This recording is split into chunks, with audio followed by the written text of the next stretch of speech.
Well, sometimes you never know. Sometimes you come out and play great, and sometimes you don't.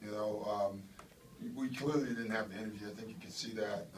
I thought CP in the second half turned his energy up, and it was more just I thought we were content, just kind of our pace was bad offensively and defensively, and we turned it on and won the game. So I'm happy about that. Because it's hard to not have it on and then turn it on. I thought at least we did that. Doc, do you think the team played to the level of the Nets? They could have. I don't know what that level is because they're pros. You know what I mean? Absolutely. So I don't know. I mean, we didn't play well. Numbers-wise, we still scored 110 and shot 52%. Defensively, really, they were, 42% from the field, which those are numbers we take. What we didn't like is the turnovers and the offensive rebounds killed us tonight. Our rotations hurt us a little bit on defense, too. And talk about Blake's performance tonight. It was great. I mean, Blake was good. I stay on him all the time about defense, and he's been great. I thought tonight as a team, we're average. But his energy was great, especially when he came back, from the injury. And then I thought J.J. Redick was phenomenal. I just thought his energy all night on offense and defense. He's just a fighter. And I thought that was big for us as well. Mully gave us good minutes tonight, which we needed. He came in and made a big three for us out of a timeout.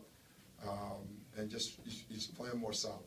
What happened to Blake when Blake goes down? Yeah, it's scary. I mean, because no one's around. Whenever no one's around, those are the injuries, and they're real injuries.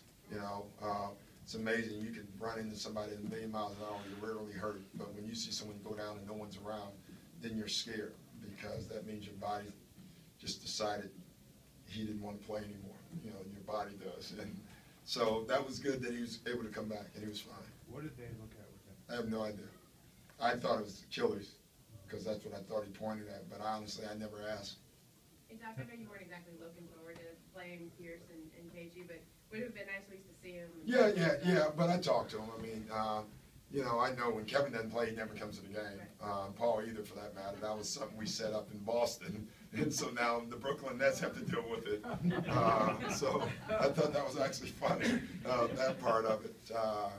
But I talked to him, and it still would have been nice to play against him. I was not looking forward to it, but looking forward to it, if you know what I mean. The only guy I could trash talk out there was Jason Terry, and that was no fun. Doc, would you call this lethargic, sloppy, for about half the game for you guys? I'll call it a win, at the end of the day. Sometimes you can play perfect ball and be down and win, and sometimes you can play not so perfect. And tonight was one of those nights. We obviously didn't play great, but I was really happy that our guys hung in there because, I thought the basketball guys, they start banking threes and stuff like that, and you mess around, I talk in those terms to our guys, you mess around with the basketball guys long enough, they'll come back and hurt you. And it looked like that was happening for a while. Even in the second half, we tried to play with more energy, and then we started missing wide open shots because you start pressing a little bit. But I thought we gathered our composure, and that was nice. I think that's the third game in a row where at least the third game in a row, DeAndre's been intentionally fouled in the second half. Mm-hmm. But he made, I think, 5 out of 8 free throws. If he continues to do that, do you think you'll see less of that? No, would be the answer. I just watched the Houston game, which I think they fouled him 14 straight possessions, the Whites. So I'm fine with it. Sometimes we can keep him in. You saw we brought him in and out, back and forth. It's the easiest one is out of a timeout.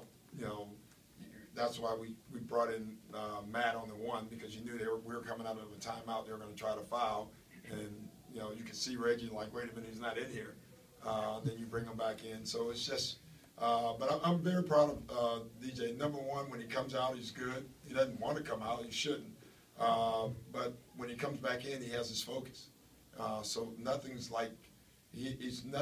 getting in his head. He's still playing. He still plays that same way. He blocks shots, and he's a smart basketball player. You say when you watch the film of... That's nice. That's, it's very important for us to keep trying to establish that. That's important. You say when you watch the film of the Clippers Golden State from last season, you saw how contentious it was. Have you watched film of the Memphis games yet? Yeah. And That's beyond, well, to us, it was like. Well, to you guys, I What did you thought see? the Golden State game had more. I thought honestly, the Memphis series was the playoffs, if you know what I mean. And, you know, whenever you play Memphis, I mean, you can watch Memphis against anyone that looks contingent. It's just how they play. They're physical, they bump, and, you know, clearly we didn't handle it well. But, you know, we have an opportunity on Monday, but that's still early in the season. We're still getting better. How do you handle something like that? A team like Memphis that has big players in Zach and. You just play them. You know, we're not going to grow.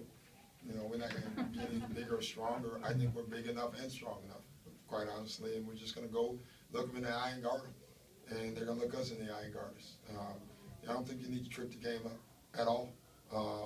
We got to play at a better pace against them on offense, that's for sure. You know, you know the boxing game a little bit, right? I don't fight anymore. Well, we don't want to be Sugar Ray 1 against Durant. You know, we want to play our game. We don't want to. Can you explain that for people under 30? No, you guys have to go and get the. I think there's a 30 and 30, right? On Durant and Sugar Ray. Yeah. Yes. Okay, go watch it. That's your homework today. I'm hoping. Report back on Monday to me, please. Thank you. I'm just curious, you said you talked to either Kevin and or Paul. Did you call them today knowing that they probably wouldn't come if they weren't playing? Or Well, they just text. We text back and forth, and I found that's a better way of talking to Kevin because he can't swear as much to me when he's texting. It takes too long, you know, though he still does. You know, it was funny. I text right when they went in overtime last night. I jokingly text, well, we won't see KG tomorrow. And because, you know, I don't think they want to do that this early in the season. That makes a lot of sense. And he was fortunate. I don't know if you watched that game, but him and Lopez, that one play, I thought that they both were out. I mean, like out. So they were fortunate both to be walking after that collision. You talked about how you felt like you guys didn't play that great tonight. You're still able to score 110 points. It feels like you guys have done that a couple times this year. Yeah, it's funny. I keep, you know, I talk to Tibbs and all those guys, and they're talking about our points, and I keep thinking we're not close to where we should or going to be offensively. And yet we still scored 110, so there's a lot of good things about that. That's a really good sign as far as I'm concerned. What are you missing to get to where you want to be? Constant rhythm, pace. Our pace, like we change. We got to keep the same pace and spacing, and I think we lose that at times. So we have to do a better job of it. Last 2 or 3 games, you said halftime you didn't make a lot of adjustments, but the third quarter defense sort of took over. It did it again tonight, midway through. What is it about the third that's had so much success, or why? I don't know. It's not my speech. I can tell you that. It's, you know, I think our guys understand. I mean, they know when we're playing well. I like the growth of a lot of our guys tonight. We made a lot of defensive mistakes, and right away, you know, they know it. And like I said, like 4 games ago, our next step is from knowing it to doing it, and we're getting close, though. I mean, the percentages are going down, what people are shooting against us. But we got to clean all those other areas up, the turnovers, and then the long rebounds. Thank you, guys.